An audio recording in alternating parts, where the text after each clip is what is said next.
Hi, Sarah here with a layout process video for you today. I'm using the Mind the Scrap August kits as well as some Bramble Fox perspectives, and I will be using some ManxyCat Blooms as well, which I'll be altering with some of the inks that I use within the layout. To begin with, I am just trimming down my photo. I've already decided that I wanted to use that not going out title from Bramble Fox, and I already wanted to use lots of black and white and then rainbow in contrast to that. So I'm just going to work out how I want my layout to look, and then I'll add some colour. So I'm just getting out the pieces that I want to use.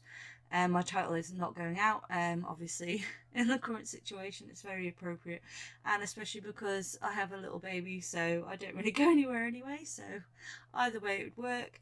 And what I'm doing now is just using some Distress Oxides. I did originally put them down the side, but I wanted the colour to be quite vibrant, so I've been putting the ink straight onto it. I'm also using some re-inkers in the Distress Oxides as well, just to add a bit more vibrancy, also to darken some of the colours because some of them were very pale and I wanted to make them a little bit more vibrant so they match better with the floral paper, which I'm using as a guide to get the right colours to match in with everything.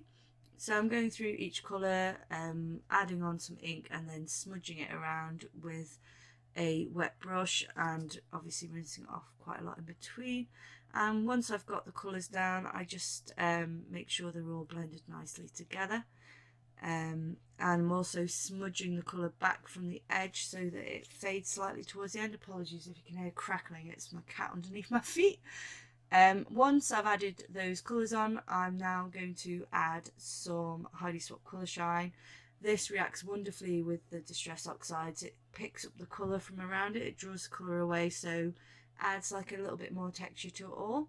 I love using Heidi Swap Colour Shines on top of my colours that I use when I'm doing rainbows. I think that because I go quite messy with my mixed media, I like to add to the mess, if that makes sense, and add a little bit of splashy shimmeriness, which you'll probably see at the end in the close-ups.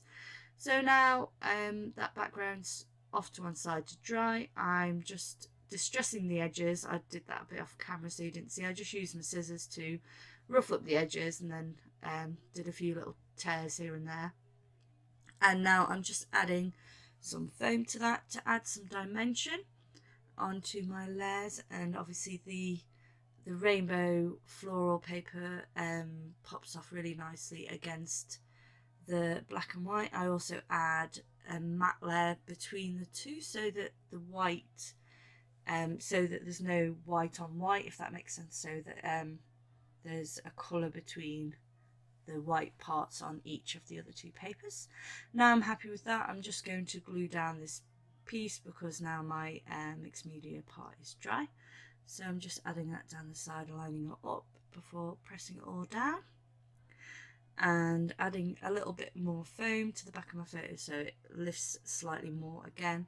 This is also works well because if I want to add any extra embellishments, then they just slide in nice and neatly. I never put my foam right to the edge. I always leave a little wiggle room so that I can slide things in between the layers if I want to do so.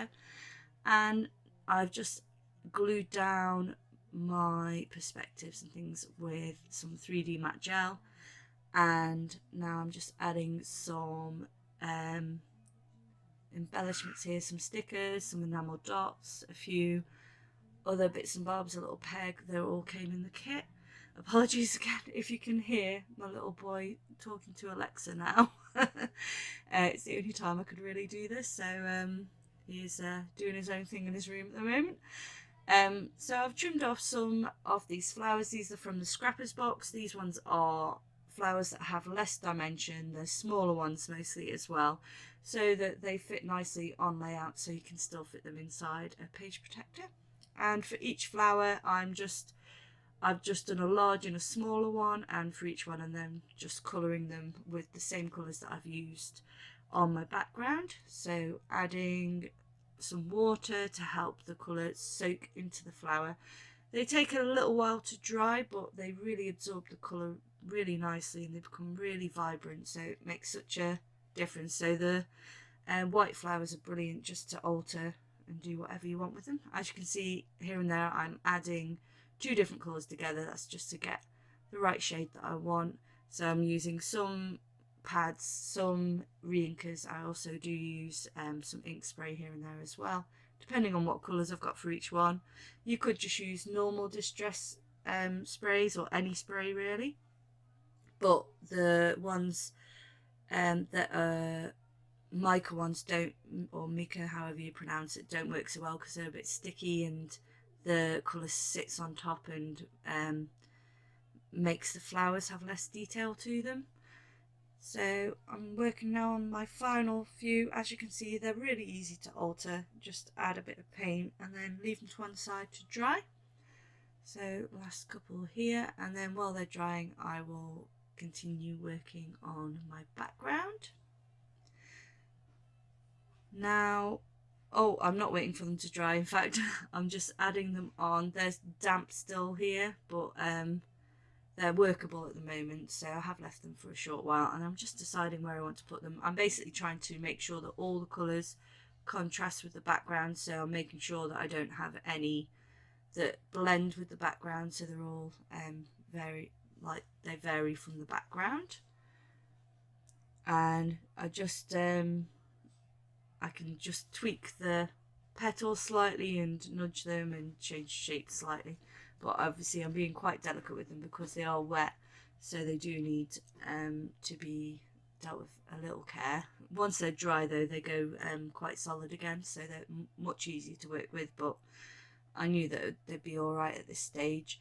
And then again, using matte medium to glue them down. This dries completely clear and also matte, so you don't get any shiny residue left behind. And once I've got them in place, I think that is my layout pretty much done. I think I just add a little bit of ink spray here and there. So yeah, I've just spread out the colours so that, and then spread out the sizes of them as well across the page. And I just decided to move that up there just to make that cluster a bit larger, so there's more going on that side. And then as a final touch, I'm adding some of this gold spray. I give it a good shake, which isn't shown here, but I make sure the colours all mixed together nicely. And then I've got a nice sheeny gold splashes here and there just to finish it off. So that is today's layout. Thanks for joining me and I will see you in my next video. Please do like and subscribe if you haven't already, and I will be back shortly with another video. I'll have links for all the products below. Have a great day everyone. Bye.